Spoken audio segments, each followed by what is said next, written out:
It's time to move on to the 8th technical session chaired by Dr. Ravi Kumar JG, Associate Professor and Head of the Department of English, Presidency University, Bangalore. The presenters are Dr. Archana Kumari, M. Evangeline Nightingale, Mamda Abrol, Remisha PM. Dr. Archana Kumari, M. Evangeline Nightingale, Mamda Abrol, Remisha PM.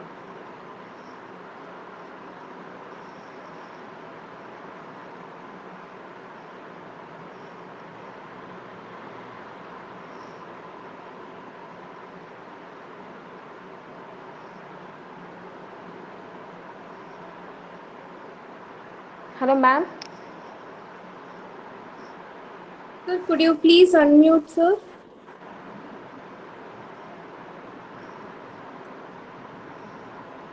Yeah. So, am I audible, madam? Afia Ross? Yes, sir, it's audible. Good afternoon, madam. Good afternoon, everyone. So, now the first presenter is Dr. Archana Kumari. Archana Kumari, over to you. Archana Kumari's topic is cultural dissolution and identity change in Jhumpa Lahari's The Lowland. So, over to Archana Kumari. कर लेते हैं मेरा वाला तो using सब लग रहा है ये हो गया है बंद हो गया है Yeah. चल रहा है कि नहीं चल रहा Hello. अर्चना मेरा ही टर्न था और उसके बाद ऐसे ही इसको लगा दी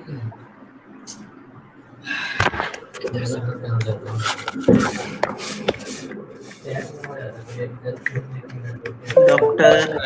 Archana Kumari, can you hear us? No internet connection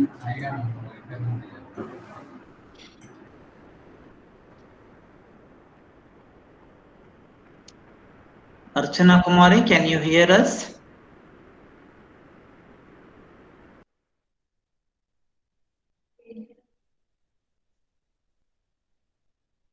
Hello? Afia Ras?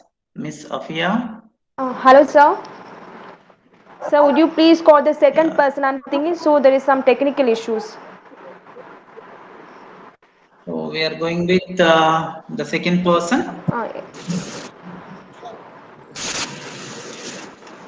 Yeah, over to Evangeline Nightingale. Yes, sir. So good afternoon, Miss Evangeline Nightingale. Yeah, over Yes. to you, the present madam. Yeah. Is my voice audible, sir? Is it audible? Yes, madam. Yeah. Okay. So, yes, I am Evangeline Nightingale, working as an assistant professor in the Department of English in a well-reputed institution called SDNB Vaishnav College for Women, Crumpet, Chennai, India. So I do not have any PPT slides with me. I will just, I would like to share my thoughts on the paper which I have written. So let me begin my presentation right away. I'll only take 5 to 6 to 7 minutes. So the title of my paper is Decenter and Demargin, Retrieving and Repositioning Women's Identity in Indian Film Industry. So that's the title of my paper. So let me begin my presentation. So we all know what kind of society that we all live in. It is a gender-biased society where women are still being treated as the beasts of burden and objects of pleasures, groomed right from their childhood to be sold into the hands of the patriarchal society. And not only that, for centuries, women have been considered as the weaker sex and inferior to men. As a result, what happened was they've become voiceless throughout their lives.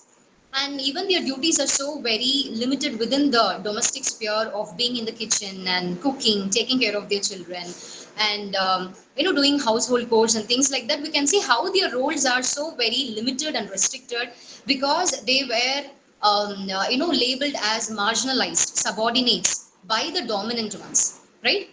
So this, it's actually, it's a stereotypical scenario. It can be changed, and this stereotypical scenario, it actually made the patriarchal society to be at the center, whereas while the other weaker sections of the society, especially the women community, they have been pushed to the margins of the society. So that's there. But in the midst of all these gender issues and other conflicts, women have striven themselves to be at the center, achieving excellence beyond the skill of a man, and thereby leaving footprints in whichever areas they are into.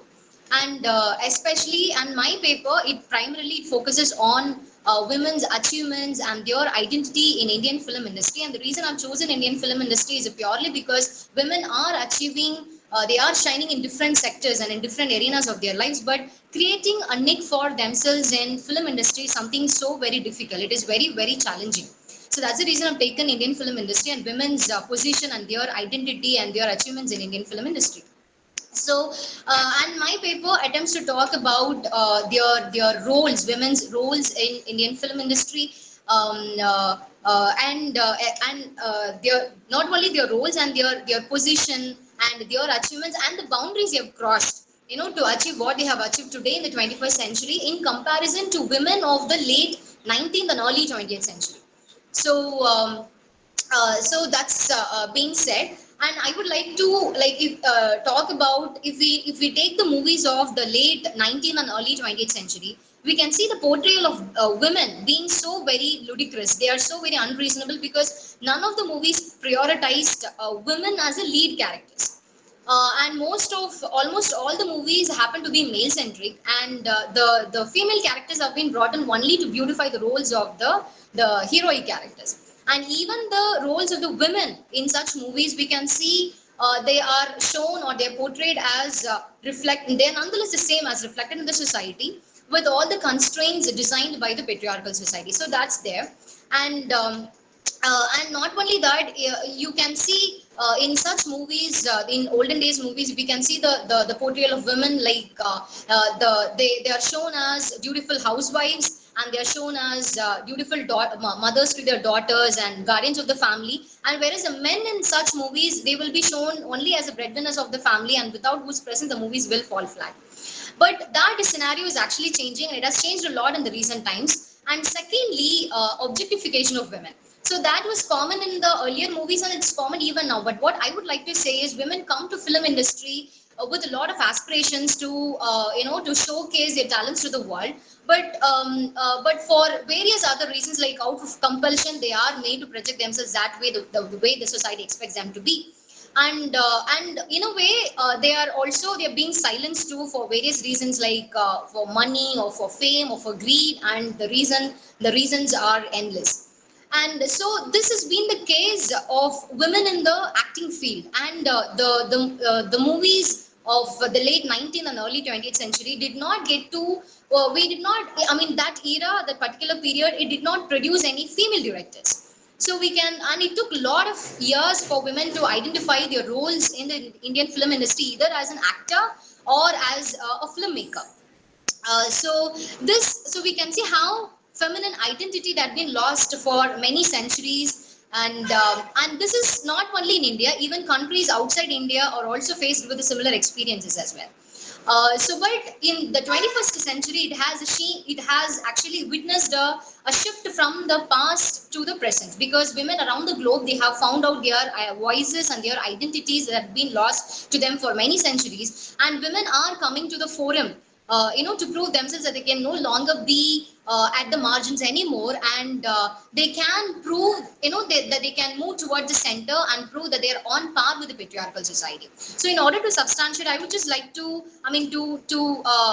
substantiate the transition of women from the margin to the center. I would like to bring in few examples quickly, and then I will conclude. So, movies like there are a lot of movies, that it revolves around women. Movies like Aram and Irudi Sutru, Magalir Mattum, English Winglish, and Mary Kom, Pink and Queen. So in all these movies, women have been portrayed as the breakers of the stereotypical society and the codes of conduct as designed by the male-dominated society. Even there is this movie called Aram. It has a female protagonist taking the role of a collector on a rescue mission.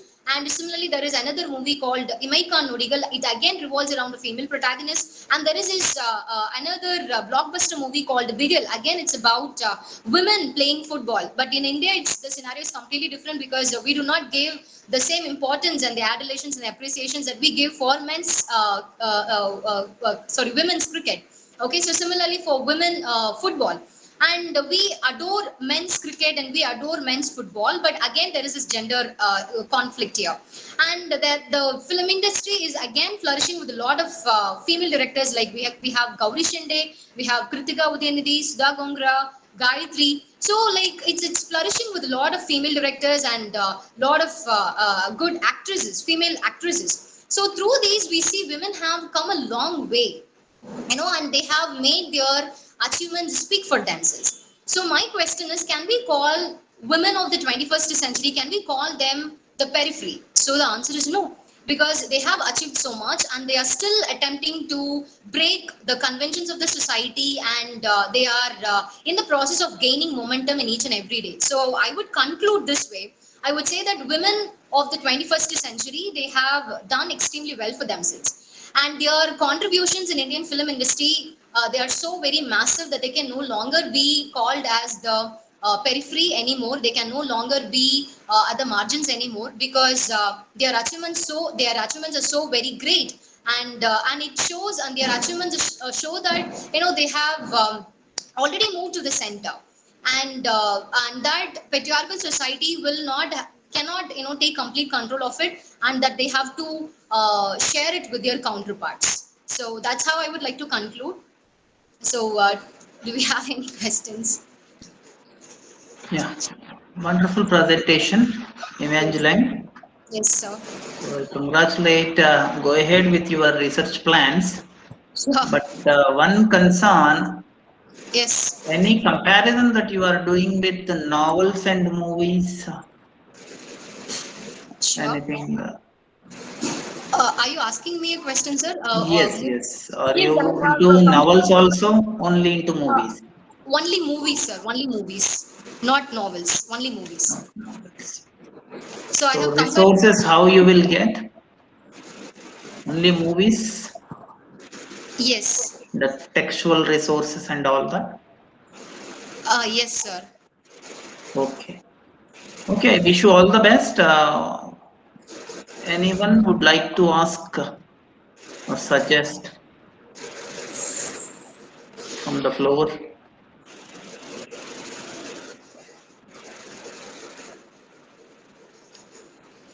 Anyone from the participants?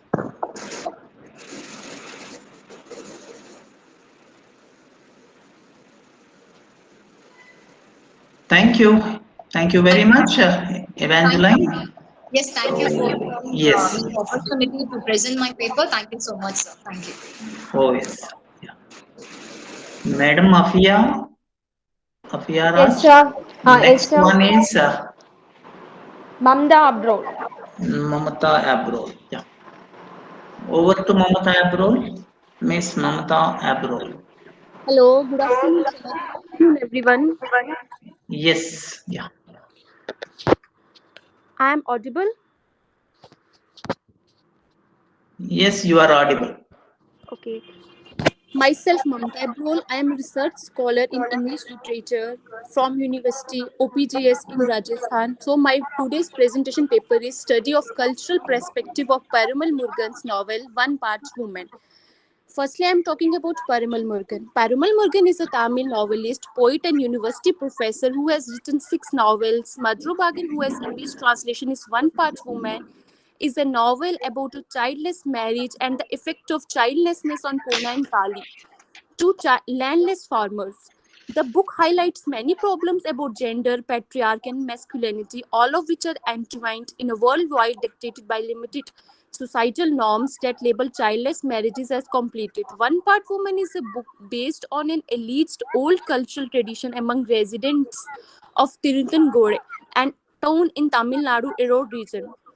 According to historian Romila Thapar, it is the tale of a childless couple with an unquenchable yearning for children, depicted with exquisite compassion, sorrow, and tenderness. Additionally, the book is keenly sensitive to issues of gender and sexuality and compassionate in its handling of yearning. While it is essentially an emotional work motivated by personal aspirations and losses, it also earns the reader with its candid examination of simple notions of progressiveness. The culture in which the novel is situated is permissive in ways that the urban middle class in the same state as a whole is not, despite the fact that well-known suppressive markers such as caste rules still retain power. However, as is the case everywhere, the real impediments to pleasure and development taken on far more personal dimensions. Now move on to the religious and the cultural aspects.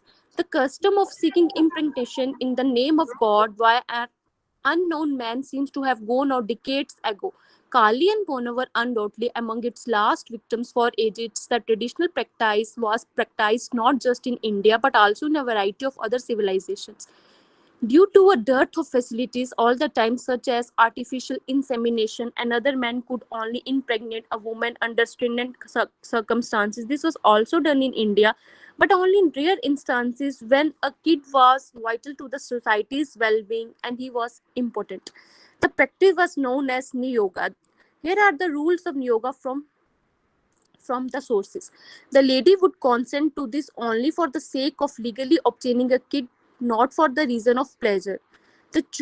Second one is the chosen man would act in accordance with Dharma, seeing it as his obligation to assist the lady in bearing a child and not for personal gain. The kid produced in this manner would be regarded the husband child, wife's not the designated man's. The act will be seen as one of dharma, and while doing it, the man and his wife will be thinking solely of dharma, not of desire or lust. The guy will do it in the name of God in order to assist the woman, while the woman will accept it only in order to carry the kid for herself and for her husband. Cultural tradition. Additionally, the book vividly depicts life in an Indian hamlet, the social hierarchy established by the caste system, and the people's beliefs, customs throughout the narrative.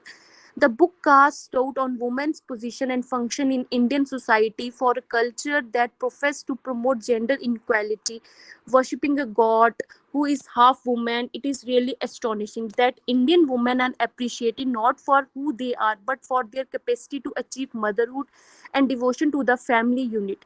With gentle, straightforward language, Madhuru Bagan sheds light on this hypocrisy. Madhuru Bagan illustrates India's strict caste-based stratification, which is particularly apparent in Indian villages. Tamil literature is still in its infancy, with a few notable exceptions. The first generation of Tamil writers mostly focused on the lives of educated middle class and predominantly Brahmin people. We have seen strong books during the past decade that depict the life of people on the periphery of Tamil society, colors, Dalits. This is a good development, all the more so since these authors do not write as representatives of their caste or group, but rather challenge the community's ideals as a whole from an egalitarian perspective. The inclusion of Madhuru Bagan to its tradition it's deserving. Kali and Pona are a childless couple who live in a society rife with taunts, insults. They get assistance and guidance in a variety of ways, some of which are well and others of which are just cruel. Puna is compelled to drink bitter infusions prepared from neem leaves by auspicious widow. She has guys make not so subtle hints about their availability. So does a fear-inducing trek on a perilous rock near a temple in order to bribe the gods. She is considered unsuitable for parenting since she was repulsed by the smells of a baby feces. Surprisingly, she is not the only one accused in this case. While Kali is continuously pressed for a second wife, he is also mocked for his importance. He has everyone from distant relatives to random neighbors vying for a piece of his hireless land after his death. More than his love for Puna, he is prevented from marrying again by his dread of proving his importance. After all, it was the forefathers and mothers who raped a tribal girl and wrote about her misfortune. Being a childless in such a culture at that period is tough.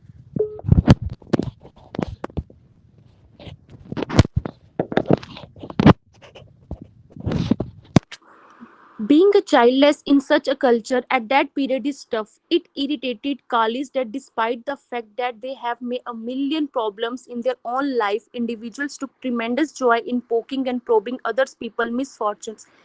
In the 6th month after the wedding, Puna's mother-in-law that month she kept an eye on Puna's menstrual cycle. As soon as it occurred, she instructed Puna to consume the juice of several shots on the third day. She said empathetically, "Do not consume anything else, even by accident.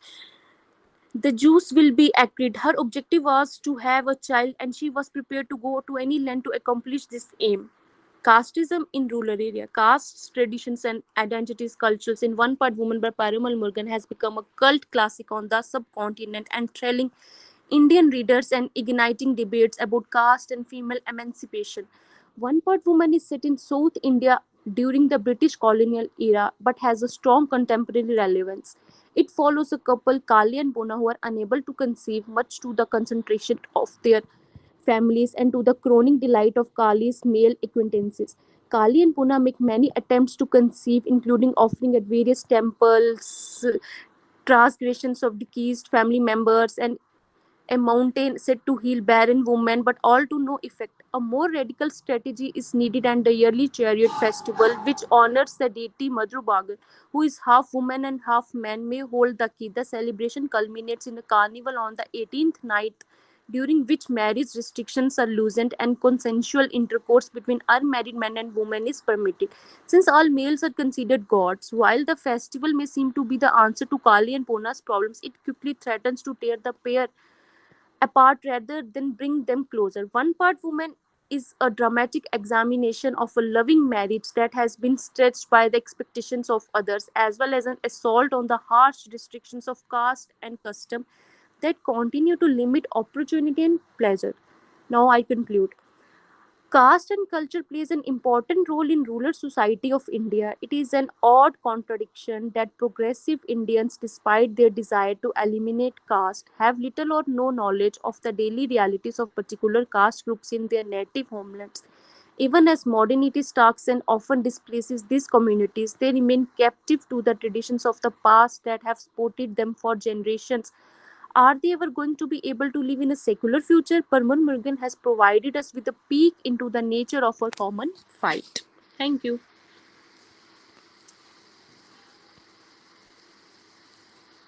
Yeah, Miss Mamata Abrol, wonderful presentation. I appreciate the selection of the topic.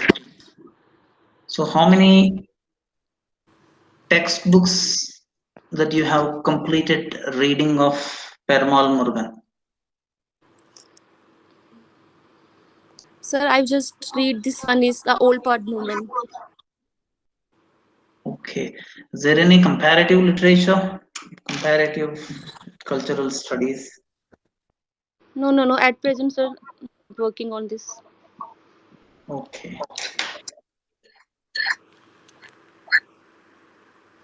Fine. From my side, I'm done. Participants, any questions?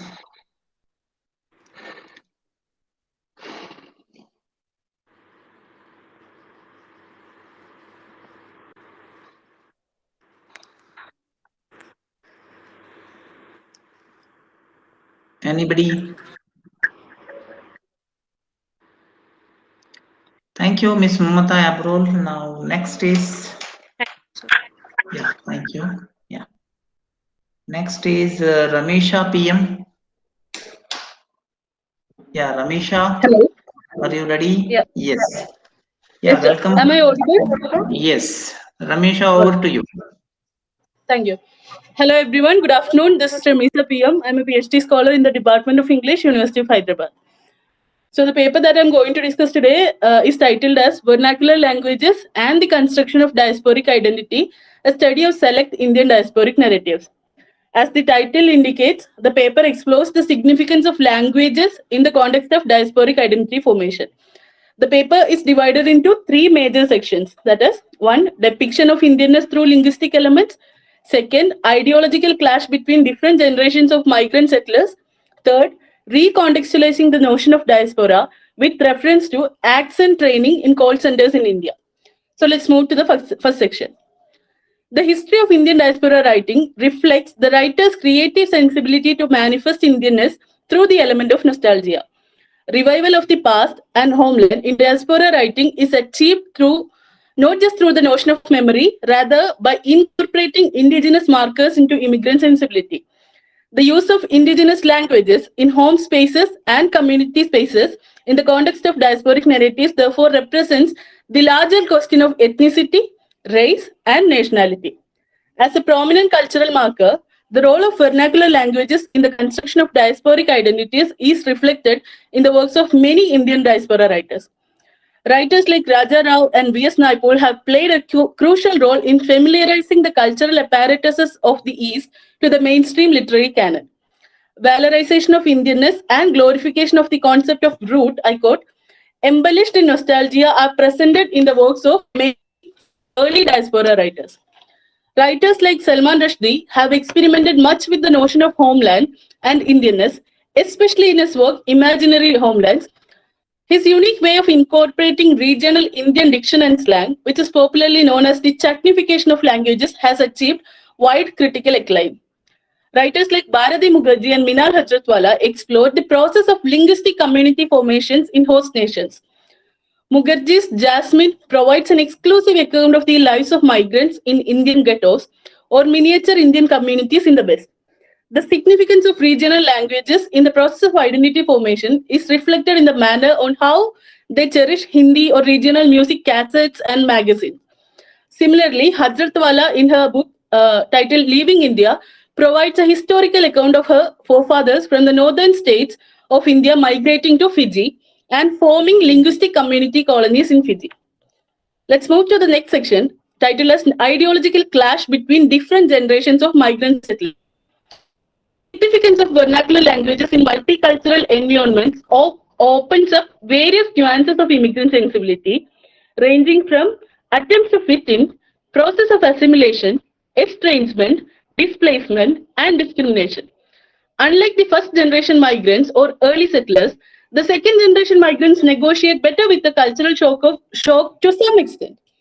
An analysis of Jhumpa Lahiri's namesake is attempted to trace out the details of ideological clash between different generations of migrant settlers here. Being the first generation diaspora members, both Oshima and Ashok idealize India as their home. In spite of all the privileges in the Western society, including financial benefits, both of them prefer to remain foreigners or outsiders in America, as nothing could shatter their sense of belonging in its association with India. Transformations in their characters thus prove nothing but survival strategies, whereas home for them is always India. On the other hand, their son Gogol identifies America as his home, as most of the second generation subjects prefer to do. Born and brought up in America, Gogol feels India is alien to him, for he does not belong there. Language conflict is another important aspect of diaspora writing that Lahiri examines, not just as a medium of communication, but as an integral part of the process of identity formation. Ashok and Oshima prefers to articulate in their mother tongue, for they have realized that it is in Bengali, not in any other language, that they can express their innermost emotions and thoughts. Lahiri uses the image of Oshima rereading 5 Bengali novels, her favorite books, singing Bengali songs repeatedly, reading letters from home, and taking the Bengali magazines even to the hospital in order to portray the intimacy of a diaspora subject to his or her own mother tongue. A realistic representation of language learning classes in diaspora communities, where parents' love for their mother tongue and children's sort of inability to or lack of interest to learn the same, is also depicted in the namesake. Gogol's attitude towards attending Bengali class stands for the difficulty that most of the second diaspora subjects undergo. However, it is a social reality regarding language is presented in namesake, as the salesman, an American, in the supermarket prefers to communicate with a 10-year-old Gogol who has a decent American accent, I quote, over his mother who is an English graduate or his father who has long years of service as a professor in an American university. Gogol's American accent is valued in that society. So Oshima is aware of this situation and forces her child to watch English shows so that he can pick up language.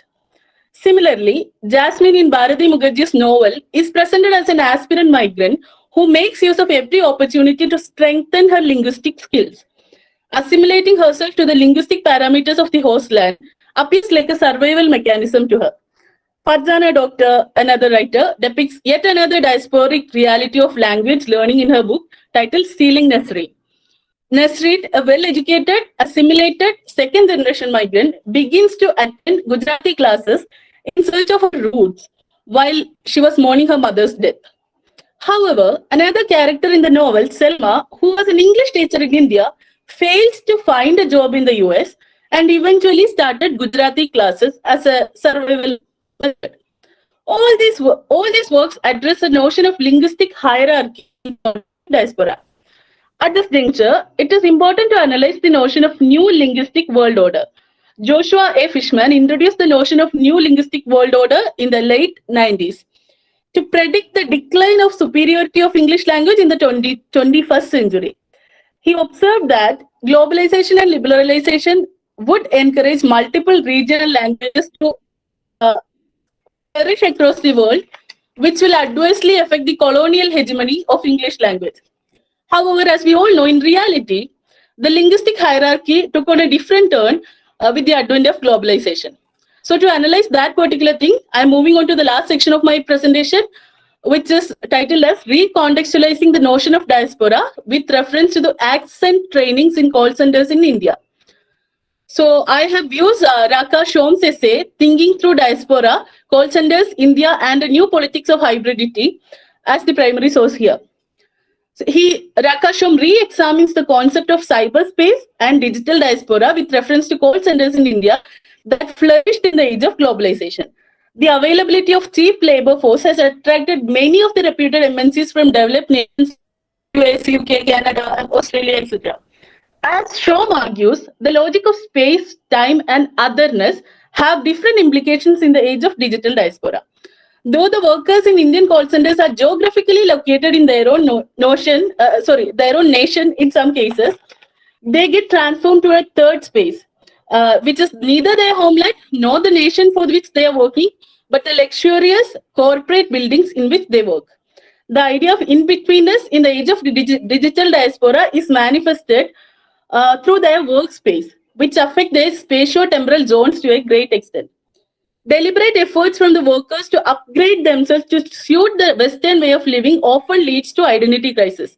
In order to survive in the competitive business world, employees are expected to undergo rigorous workshops on accent training, mastering foreign languages, updating themselves with the socio-cultural and political happenings of the foreign nations, and even are often advised to change their Indian names.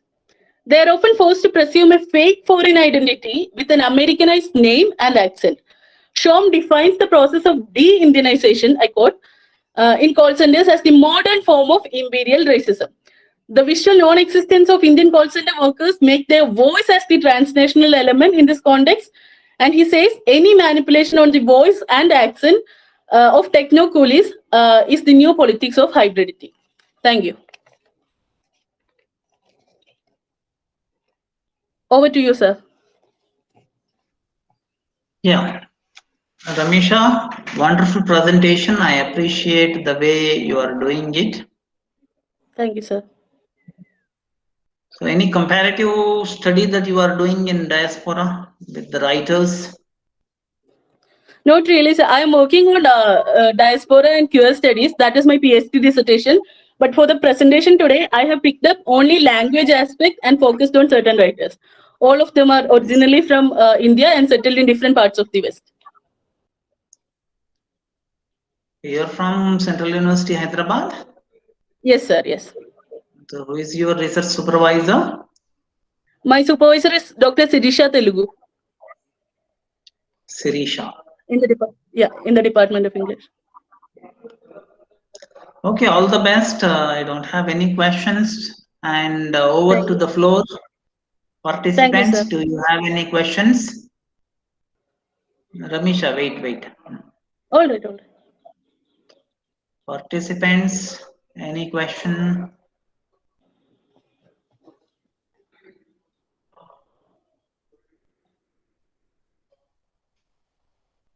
Thank you, Ramesha. We are done. Thank you for your time, sir. Thank you. Thank you. So, Dr. Archana Kumari. Good afternoon, everyone. Yeah. Namaskar, sir. Yes. Due to technical reason, I could not attend the Now, session in the no beginning. problem. Now you can present, madam. Yeah. Okay, sir. So I am Dr. Archana Kumari, Associate Professor in the Department of English in Central University, South Bihar, Gaya, Bihar. So the topic of my presentation is cultural resolution and identity change in Jhumpa Lahiri's The Lowland. I hope many of you might have read this novel, and some of you have just discussed about diaspora and diasporic identity. So my topic is also related to diasporic identity. So without wasting much time, let me share the screen.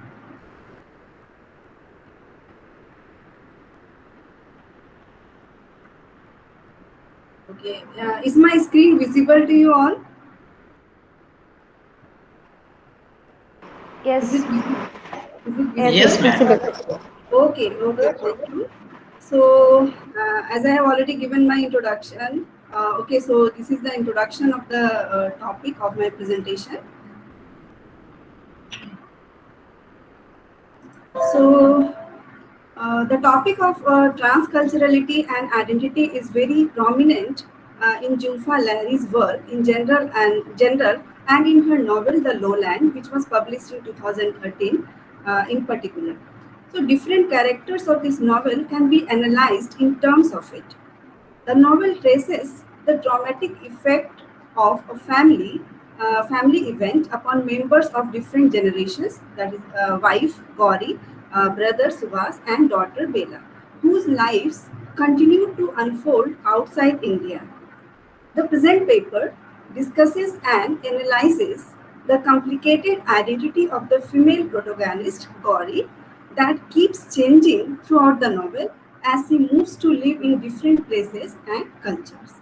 The focus of my paper is the issue of identity in the Indian American context. The paper also discusses the way different identities of Gauri gain or lose salience.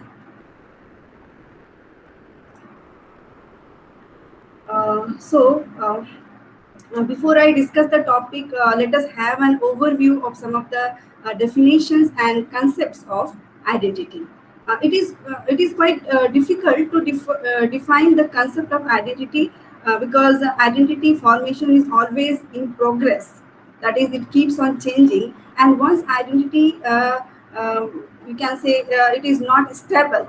So one's identity also depends on various choices the individual consciously or subconsciously makes. So here we can see some of the views or concepts related to identity.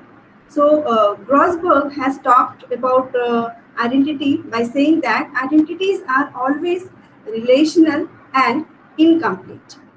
Identity is always temporal and unstable, means it keeps on changing. On the other hand, States and Burke also talks about this changing identity, and they say that change occurs when the meanings in one's identity shift over time. An individual can have multiple identities. So, Seven Traps they have talked about the multiple identity, about which I will give an example later on. So, they say that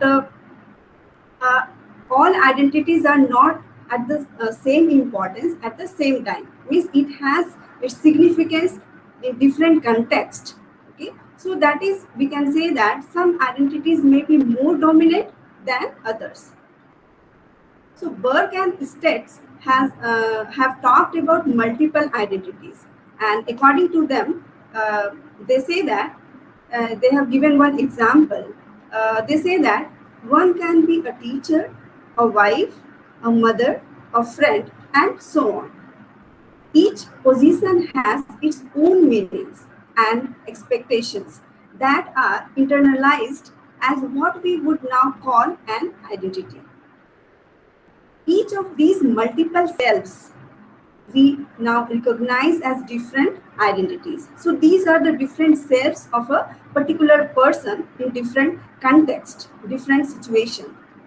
Each self, as we use the term, is therefore made up of multiple identities a person has. Okay? So they have talked about multiple identities, and now the scholar like Karina K. Krostelina has talked about dominant identity, and which is also referred as salient or the most salient identity. According to her, a dominant identity replaces all other core social identities and becomes the most salient and actual identity prevailing in the system of social identities. So, in this novel, also we'll talk about this salient or dominant identity through the character of Gauri, who is the protagonist of this novel. Okay, so due to lack of time, I'm skipping some of the slides. So different cultural experiences, especially the impact of migration on Gauri, is so much so that her identity keeps changing, encompassing more and more possible selves. Okay, so how her identity keeps on changing. Okay, so we can see from the next slide. Okay, so this is the main focus of my paper. Okay, so here we see that how her identity keeps on changing.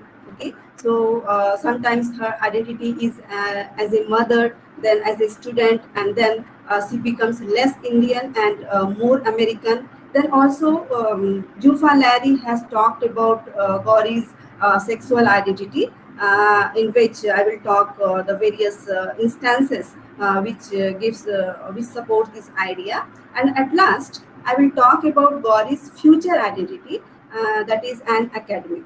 Okay, so let us first talk about her first identity that is discussed in this novel, that is Gauri's identity as a mother, and especially just after she arrives in America. So as soon as she arrives in America, Gauri sees herself mainly as a mother who tries to secure a happy future life for her child that is yet not born. And she is also willing to adapt to the new circumstances of America. Despite numerous misunderstandings, she has so many misunderstandings. She is not able to understand the culture, even the language. English language is not able to understand. But despite numerous misunderstandings, she accepts her new environment as something better for her child and her future. Okay, so she tries to accept all these misunderstandings, and she feels that in Rhodes Island, where she has settled with her second husband, that is Subhas, her first husband's brother. So here she could put her past behind. So that's why she's very happy, and she's happy that her child would be born safe and ignorant of her traumatic past. If you will read the novel, I hope you all know that how traumatic life she had in India, in West Bengal, especially after the death of her husband, because of the torture of her in-laws, and then okay, so now she wants to overcome this traumatic situation, and so she wants to she is very much concerned about the life of her baby that is still not born. So here we can see her concern or identity as a mother. Now the second identity that we can talk about Gauri is as a student that starts gaining salience. She was a student in India also when she was doing her graduation in presidency from Presidency College. But again, in America, we can see that this identity has started gaining more prominence when she comes to Rhodes Island. So at first, Gauri spends most of her days at home in Rhodes Island because she was not familiar with the environment. She feel very uncomfortable going outside. But gradually, she starts exploring the campus, and she also becomes a non-official student when she finds the Department of Philosophy and goes to an undergraduate classes to listen. Gauri secretly attends classes twice a week and does the reading in the library using Subhas card. So this is the moment when Gauri's identity as a student starts gaining salience. So we can see that how her identity as a student has started or gaining salience in Rhodes Island.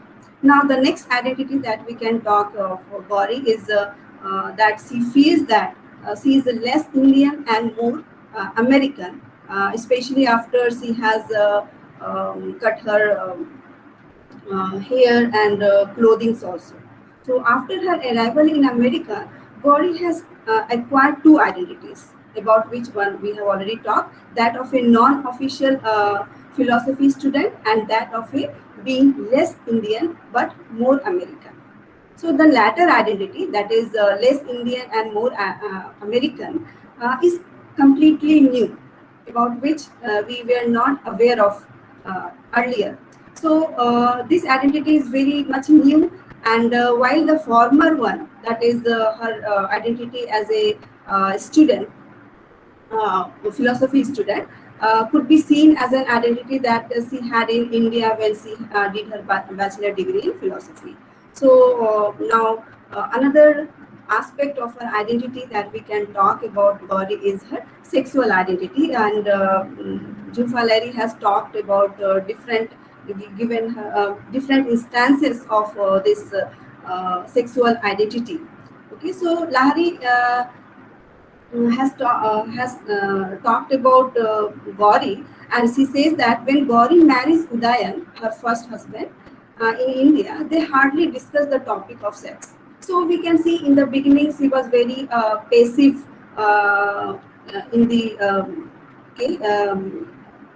in the topic of talking about this sexuality and other things. So when Gauri marries Subhas, the topic of sex is also out of question for they are more like a friends than married couple, because it was a kind of negotiation that she has done by marrying Subhas, her husband's brother. So after a few months of their marriage, Subhas wants to discuss the possibility of sex, but Gauri wants to wait till her child is born. But there comes a time when Gauri understands she can no longer avoid it, and then we see that we see her openness to having physical relationship with Subhas, and also we see her attraction towards a man she sees sometimes on campus, and we also come to know about her lesbian identity, which was not known to anyone. When we come involved with a woman called Lorna, graduate student. And the last identity that we can talk about is her future identity, that is the most salient identity, that is that of an academic. Okay, so this was the changing identity that we can see in this novel. So in conclusion, we can say that identity is never stable and keeps changing. From the example above, we can see from the story of Gauri, we can say this very much that our identity keeps on changing. Some identities lose salience or its prominence, while some other gain salience, and there is always a place for future identities that one might choose to pursue, just like Gauri does in Lahiri's novel, The Lowland. Gauri demonstrates a complex identity that she negotiates neither in the United States nor in India. In the end, she realizes that she will have to negotiate some parts of it in order to be happy. But on the other hand, she does not regret the decision she has made. So, this was about my presentation. So, thank you very much. If you have any questions, you can ask. Thank you, Dr. Archana Kumari. Thank you. It is a comprehensive approach towards Jhumpa Lahiri's The Lowland and Identity and Self. Any questions from the floor? From participants?